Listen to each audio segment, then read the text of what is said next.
Бүгін сіздермен мен дәрігер-педиатр Нағима Мәдениетқызы. Бүгінгі аналарымызда жиі кездесетін сұрақ бұл баладағы саусақ ұшы терілерінің түлеуі.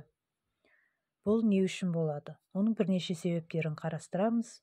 Бірінші себеп бұл ағзада дәрумендердің жетіспеушілігі, яғни Е тобындағы, А тобындағы және группа Б тобындағы, сонымен қатар темір жетіспеушілігі кезінде осындай саусақ терілерінің түлеуі байқалады.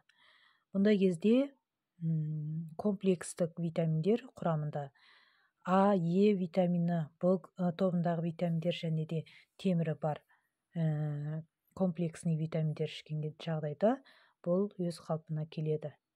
Екінші себеп бұл үнемі суық сумен қол жуғанда да болады. Терілердің құрғап алмасуы, сонымен қатар аллергия кезінде, содан кейін вирустық аурулармен ауырып жазылғаннан кейін мұндай саусақ терілерінің түлеуі жиі кездеседі. Мұндай жағдайда комплексный дәрумендер алып ішетін болса, бұл өздігінен қалпына келеді. Егер де менің айтқандарым сіздерге қандай да бір көмегін тигізетін болса, каналға жазылуды ұмытпаңыздар.